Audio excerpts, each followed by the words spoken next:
Hello friends, today we are learning the second chapter of algebra, the quadratic equations.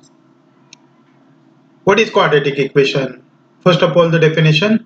The equation involving one variable and having 2 as the maximum index of the variable is called the quadratic equation. ज्या समीकरणामध्ये x किंवा m काय असेल ते एकच चल असेल आणि ज्याचा इंडेक्स आहे तो मॅक्झिमम 2 असेल, 2 पेक्षा कमी असता कामा नये किंवा जास्त असता कामा नये, then that equation is called quadratic equation. Ax square plus bx plus c is equal to 0 is the standard form of the quadratic equation. Here a, b, c are real numbers and a is not equal to 0. नीट लक्ष द्या, quadratic equation असण्यासाठी दोन गोष्टी गरजेच्या आहेत. एक, त्या quadratic equation मध्ये एकच चल असायला पाहिजे. ते इक्वेशन x किंवा y किंवा m कुठलं पण एकच असलं पाहिजे. आणि सेकंड, त्याच्या a b c या ज्या व्हॅल्यूज आहेत या रियल नंबर पाहिजे in which a should not be 0. याचा अर्थ तुमचं जे इक्वेशन आहे त्याच्यामध्ये x स्क्वेअर हे जे पद आहे ते असायलाच हवं. खाली काही एक्झाम्पल दिलेले आहेत. 3x square plus 5x plus 9 is equal to 0. इथं पाहतोय आपण व्हरायबल x हे दोन्हीकडे आणि मॅक्झिमम इंडेक्स 2 आहे, so it is a quadratic equation.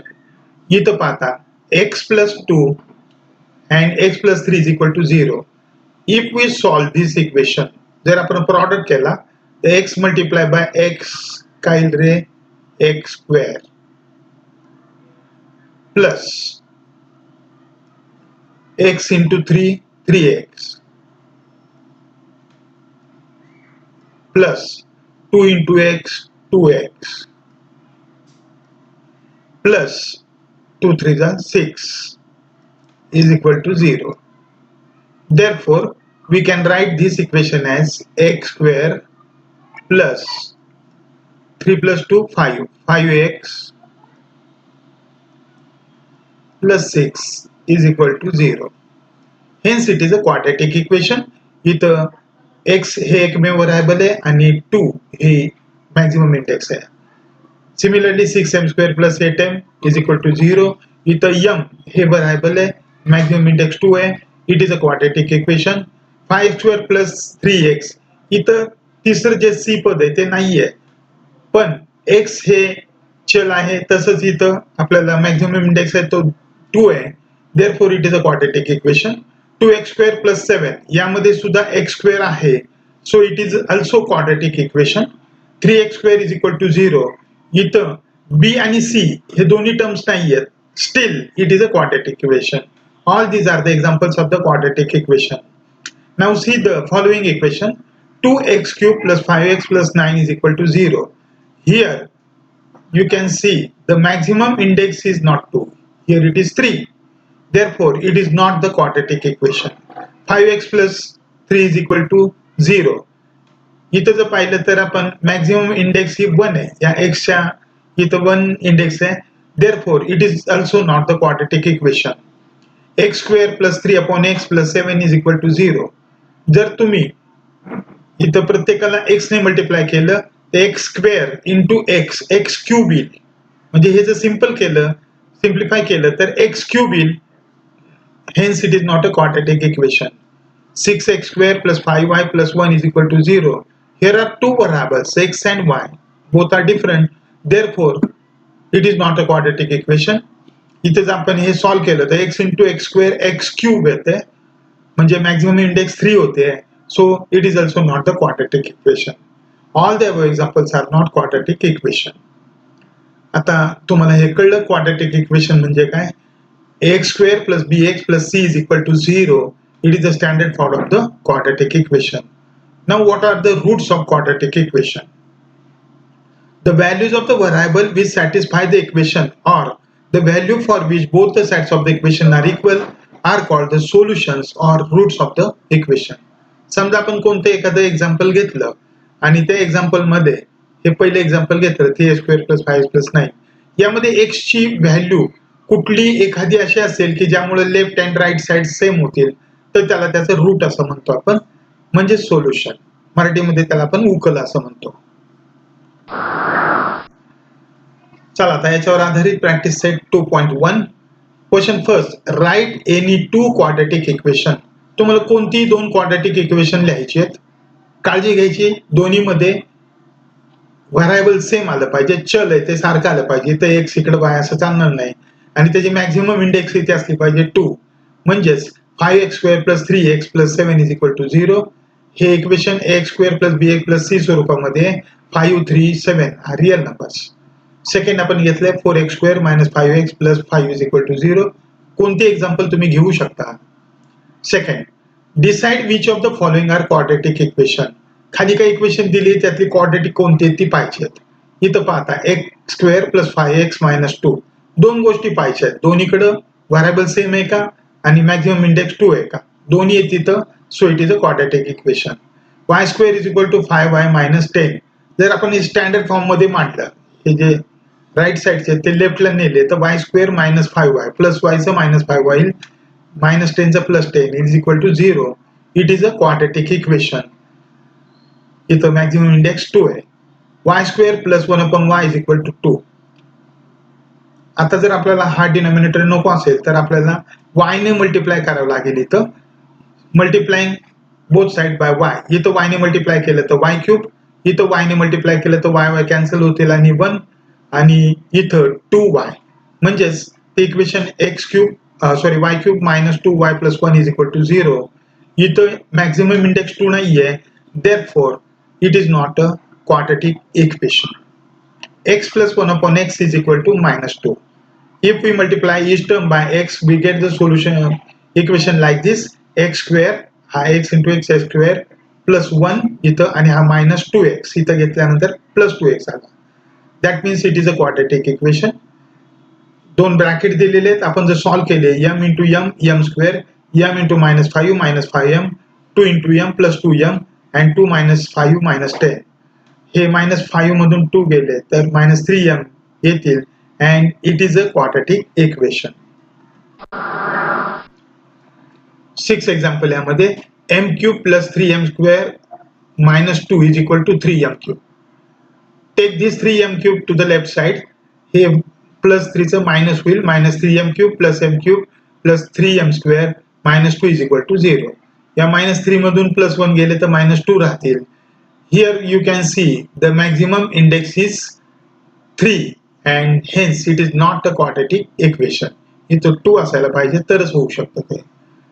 Question third, right the following quadratic equation in the form ax² + bx + c = 0. Right साइडला 0 आलं पाहिजे, अशा पद्धतीने तुम्हाला इक्वेशन लिहायचे आहेत. आणि त्यानंतर मग कम्पेअर करायची आणि a b c च्या व्हॅल्यूज काढायच्या आहेत. पाहता हे इक्वेशन आपण या दोन्ही टर्म जर इकडे आणल्या तर -y चं +y² होईल आणि 10 चं -10 होईल, आणि हे इक्वेशन मिळेल. आता comparing this given equation with the standard form ay² + by + c = 0. इथं तुम्ही x² + bc लिहिलं तरी चालेल. इथं व्हरायबल y असल्यामुळे मी इथं y घेतलेलं आहे. Now comparing this equation, a = किती लिहितं 1, म्हणून इथं लिहिलं a = 1. b = you can see here b = 2. b ची व्हॅल्यू 2 आहे, and c = या c ची व्हॅल्यू आहे ती -10 आहे. अशा पद्धतीने आपल्याला हे दोन इक्वेशन कंपेअर करून abc च्या व्हॅल्यू लिहिता येतील. Next equation x - 1 (² = 2x + 3. First of all we solve this bracket. कसं सॉल्व करता येईल. First term square x² minus product of the both term multiply by 2 म्हणजे 2x plus second term square. पहिल्या पदाचा वर्ग, दोघांच्या गुणाकाराची दुप्पट आणि दुसऱ्या पदाचा वर्ग. आठवीला हे फॉर्म्युले पाहिलेले तुम्ही. हे सॉल्व केलं. आता हे इकडे आणलं, प्लसचं मायनस झालं, हे प्लसचं परत काय झालं मायनस = 0. देअरफॉर x² हा -2x आणि -2x दोन्ही मिळून झाले -4x, आणि प्लस हा -3 मधून जर आपण +1 मायनस केला तर 3 मधून 1 गेले 2 -2 असं इक्वेशन मिळेल. Comparing the given equation with the standard form. हे जर स्टँडर्ड फॉर्मची इक्वेशन केलं तिथं 1 आहे, म्हणजे a = 1, b = -4 and c = -2. The next equation x² + 5x = पहिल्यांदा हा ब्रॅकेट सॉल्व केला आपण, -3 आणि मायनस प्लस x. आता हे जर आपण इकडे आणलं तर प्लसचा मायनस होईल आणि -3 चे +3 होतील. इथं केलेले आहेत पहा. x² + 5x - x आणि +3 = 0. 5x मधून x गेले तर 4x येतील.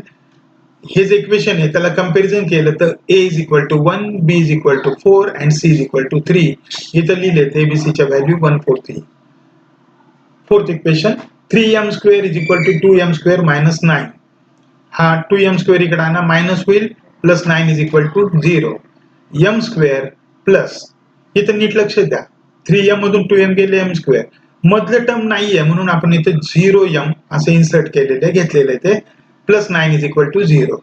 Now comparing this equation with m² + bm + c या स्टँडर्ड फॉर्म बरोबर केलं तर इथं 1 आहे म्हणजे a = 1, b = 0 and c = 9. The next equation p × 3 3p, p × 6p 6p² = -5. हे -5 इकडे आणले तर 6p² + 3p मायनसचे प्लस होतील. हे इक्वेशन कंपेअर केलं तर a = 6, b = 3 and c = 5. इथं सुद्धा आता 13 ने तिकडे आणल्यानंतर -13 होतील, -9 and -13 -22 होतील.